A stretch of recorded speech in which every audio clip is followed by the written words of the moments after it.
Stone Edge Court in Wheeling. Immediately, there's a young woman there who's not breathing. She's turning blue. 1765 Stonehenge? Stonehenge. Heads like a bush. Okay, in Wheeling? Yeah. What phone number are you calling from? I don't know. It's public phone. When were you at that house, sir? Right. Sir, was it Wheeling? The million-dollar question in this case is, who made that call? Hello, true crimerers. This is the case of Jamie Santos. Viewer discretion is advised.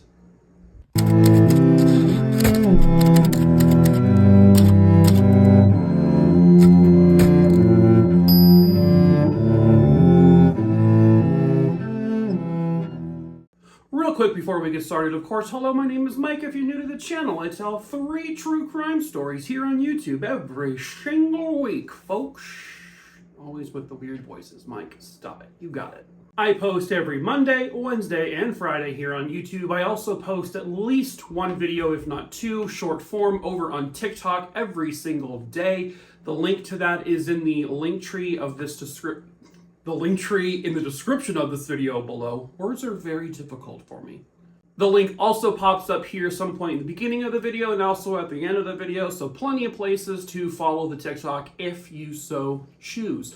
In the link tree below, you will also find my merch store. We sell merch like this, just basically t-shirts and hoodies and stuff. We ship all over the entire world, so feel free to check that out too if you like. And then lastly, if there's a case you want me to cover, just email me. Yeah, my email's listed below. Just email me the name of the case or the person and then where it happened, when it happened, and I'll add it to my list. I have 5,600 plus names on there right now. I pick my cases at random, so it could take a long time for me to get to your case, or it could be next week. I don't know. It's random, so just be patient, pretty please, with cherries on top. But anyway, hi. I already said hi. Let's get into today's case. At approximately 11:30 a.m. on October 28th, 1991, the Wheeling, Illinois 911 center got this exact phone call. This is the actual call they received. Wheeling Police, Kelly. Yeah, it's someone to 1765 Stone Edge Court in Wheeling. Immediately, there's a young woman there who's not breathing. She's turning blue. 1765 Stonehenge? Stonehenge. Heads like a bush. Okay, in Wheeling? Yeah. What phone number are you calling from? I don't know. It's public phone. When were you at that house, sir? Right. Sir, was it Wheeling? Yeah. So what the caller said was, quote, "Yeah, get someone to 1765 Stonehenge Court in Wheeling immediately. There is a young woman there who is not breathing. She is turning blue." The operator says 1765 Stonehenge. The caller says Stonehenge, hedge, like a bush. The 911 operator then asks, "Are they in the house? Is the man in the house right now?" And the man just says, "Bye," then hangs up. He never calls back, and he's never heard from or seen again. From what it sounds like, this 911 caller was almost as if he stumbled into this house where he saw this person, this woman lying on the floor, and she wasn't breathing. But why the man entered her home to begin with is unknown. So police arrive at the home, and sure enough, there is a woman on the floor not breathing. She is lying on the floor next to her bed. Her head is propped up nicely on a pillow. And so paramedics would arrive soon after police. They got there, they put her in the ambulance, they rushed her to the hospital, but unfortunately, it was too late. The woman, identified as 27-year-old Jamie Lynn Santos, was dead. Jamie Lynn Santos was born on June 14th, 1964 in Cook County, Illinois. Her friends and family would describe her as being someone that was just one of a kind. She was very unique. She was incredibly independent. She was strong-minded, strong-willed. She was all about living her life the way she wanted to live it on her own terms. She was not someone to take shit from anyone. Her family and her friends meant everything to her, and she was someone who would protect her friends and family in any way she could. She loved her parents dearly. Even though she lived on her own now, she would go over to her parents' house at least once a week to prepare them a nice dinner. Her sister, Lori, was considered her very best friend. Jamie did pretty well for herself. She made pretty decent money, and she would love to kind of, splurge on her family, especially. If you were someone who was sick, if you were a friend of hers that was sick, she wouldn't hesitate. She would drop what she was doing, she would go to your house, and she would literally make you a fresh pot of soup with fresh ingredients and everything. And she would basically try to nurse you back to health. She did eventually want to get married and have kids, but unfortunately that just never came to be. And it wasn't a lack of trying for her, because she was, a beautiful woman. She did have lots of boyfriends, but, not at one time, obviously, but she's had a lot of boyfriends over the years, and it just, none of them ever felt like the one to her. Most people would say about Jamie that you never would have expected what she did for a living, just based on who she was outside of her job. Jamie Santos was an exotic dancer. This was not the thing she wanted to do with her life, but this was just the thing that was kind of filling the time and earning her an income until she could finally figure out what it is she wanted to do. And she made really good money doing it. I mean, she was able to afford a nice house. She lived comfortably, and she never complained about not having money. Her parents were really concerned about her doing this kind of work, though, because men can be men. Men are creepy, and men can be dangerous in this particular world. But Jamie said, don't worry. She actually hired a bodyguard and a driver. So she had someone who was basically always by her side when it came to work. Not when she wasn't at work. They weren't, there with her. But when it came time to get to work, to leave work, at work, she always had someone there to watch and protect her, basically. The days leading up to Jamie's death were all very normal. Earlier in the week, she got her hair cut from a very good friend of hers. The one thing that wasn't normal, though, was that according to the friend who gave her the haircut, Jamie came into the salon in not her normal bubbly, jovial, smiley, happy self. It was a little different. She was just more quiet on that particular day. The friend who cut her hair said she seemed maybe a little sad. I mean, nothing insane, but she seemed a little down. It just wasn't like her. But other than that, the conversation and everything else was just completely normal for her. That same night, she went over to her parents' house where she made them their weekly dinner, that she would make for them. And they said she seemed totally normal. She seemed fine. She was happy. She was smiling. She was telling them stories, On the night of October 25th, she hung out with her best friend and sister, Lori.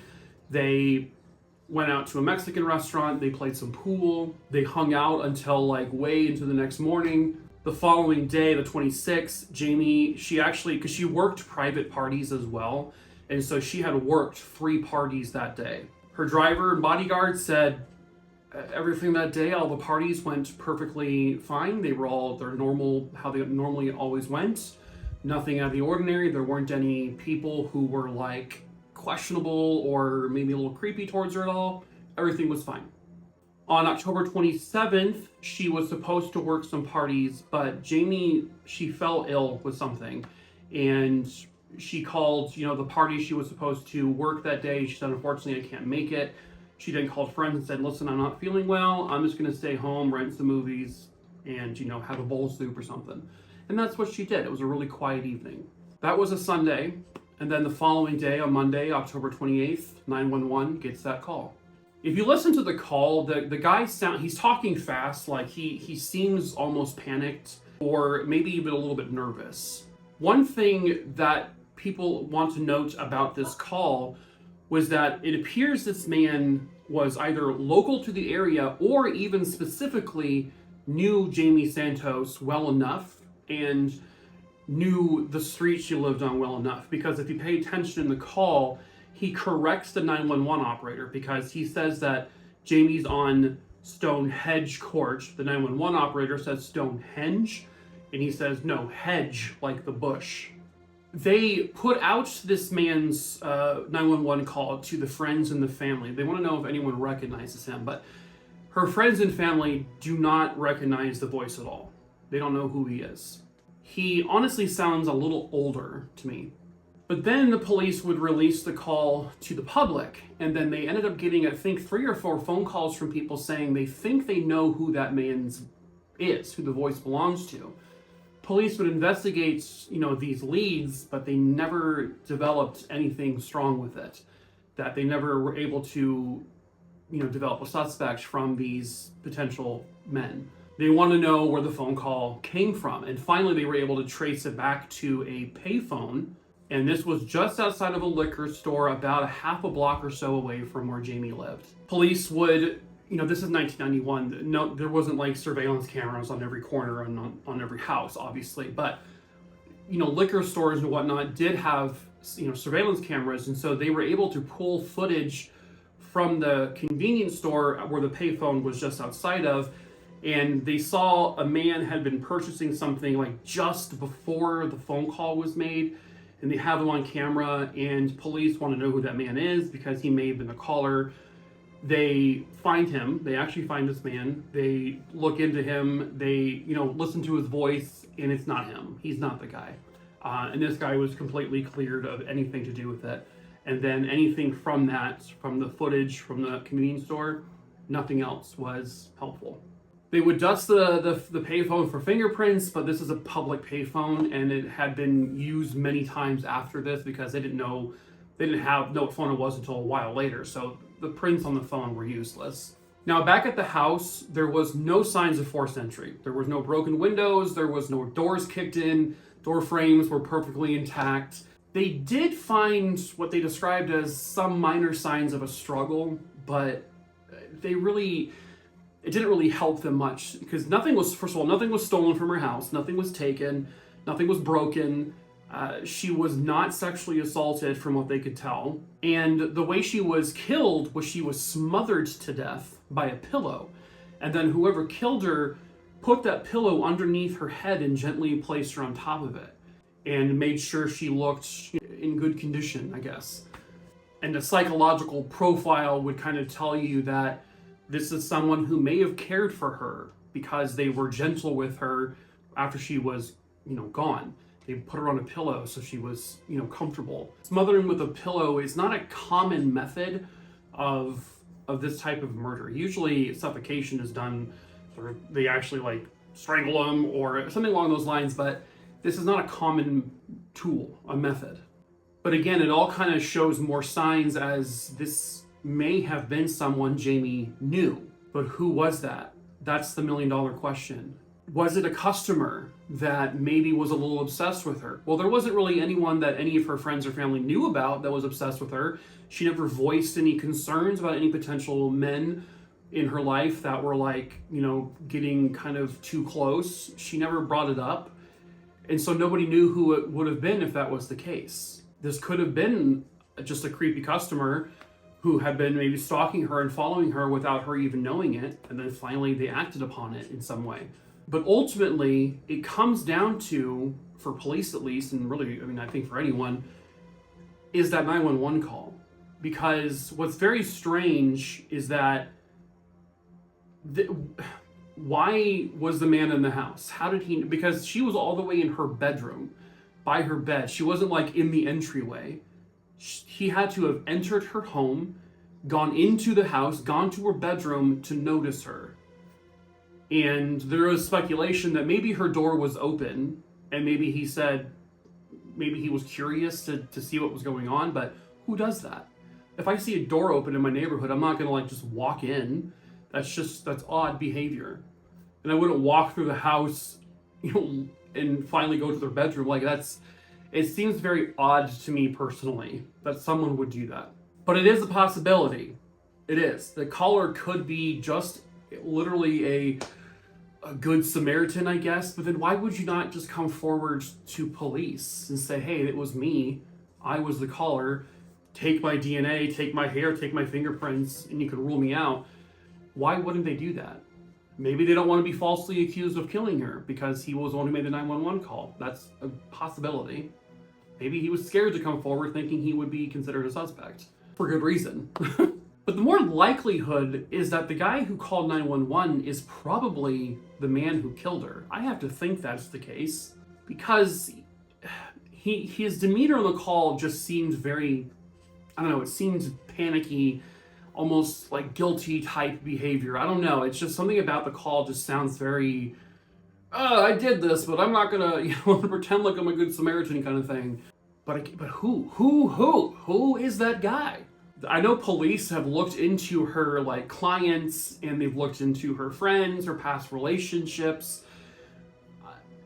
I have to, because obviously her bodyguard and her driver, because they weren't with her when she wasn't working, and so I believe they also looked into them to make sure that they weren't the ones, and also their voices didn't match the 911 call. It's just a mystery. It's just a very strange mystery.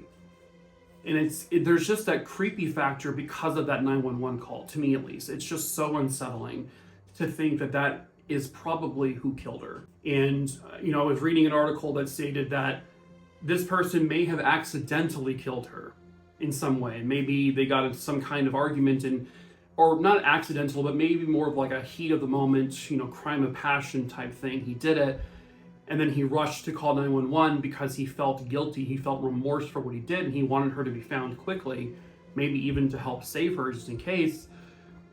Maybe, but still he killed her, and so he needs to be found. And so I'm going to play that 911 call one more time just so you guys can hear it. And, this happened in 1991, but you never know, You never know if someone may still recognize that voice, because he is the person. He's out there somewhere, hopefully still alive, so that if he is the killer, he can be caught and brought to justice. So this is that 911 call one more time. Wheeling Police, Kelly. Yeah, get someone to 1765 Stone Edge Court in Wheeling. Immediately, there's a young woman there who's not breathing. She's turning blue. 1765 Stonehenge? Stonehenge. Head's like a bush. Okay, in Wheeling? Yeah. What phone number are you calling from? I don't know, it's public phone. When were you at that house, sir? Bye. Sir, Wheeling? Yeah. So, as of now, in February of 2024, the murder of Jamie Santos is still unsolved. Somebody somewhere out there has got to know the truth, and perhaps that someone is you. If you have information about the murder of Jamie Santos from Wheeling, Illinois on October 28th, 1991, and or if you recognize the voice on that 911 call, please contact the Wheeling, Illinois Police Department at 847-459-2632. You can report your information anonymously. You don't have to say who you are. You just have to say what you know. And that's it. Because there may still be a chance for Jamie to get justice. Her family deserves that. She deserves it. And if still alive, there is a murderer on the loose. This was a murder. She was killed by someone. Someone did this to her. So please, if you have any information, please reach out to police. And hopefully, one day soon, Jamie Lynn Santos and her family can get the justice they all rightfully deserve. But that is it for this case. True crime, a Rooney Dooney Dingleberry Dongs. I hope you found it interesting. Gross, don't do that again. You got it, okay. Well, like I said at the beginning, please subscribe if you like true crime. Give this video a like so more people can see it. Follow me over on the Tickle Talk. All the links and stuff are below or pop up here at some point. And merch store, yeah, t-shirts, hoodies and stuff. We ship all over the world. Recommend a case to my email address. Bada bing, bada boom. What? Oh, it's like a weird... What? Stop it. Got it, okay. And as I end every video, consistently always the same, of course, you want to know what really grinds my gears? Want to know what really pisses me off? Huh? You don't? Oh, okay. Okay, bye. Oh, you do want to know? Okay. You know when you're at a grocery store, that little road between the parking lot and the store, right? People who walk diagonally across that street, you piss me off. Stop it. It takes longer when you walk diagonally. Walk straight across. Takes like 1.4 seconds quicker, and I don't have to sit in my car, wait for you to pass. All right, stop going diagonally. Stop it. Stop it. You know what also pisses me off? May the 4th be with you. Get out of here, nerds. Okay? That joke is so old. Stop it. Stop it. You know what else tickles my feather? Wait a minute. That doesn't sound right. People who wear their own merch. That's so stupid. Like people who, it's so cringy. People who do that, right? So, they're idiots. People who do that. Really. And they go out in public wearing their own merch. That's so, you're dumb. You're dumb. So, okay. Well.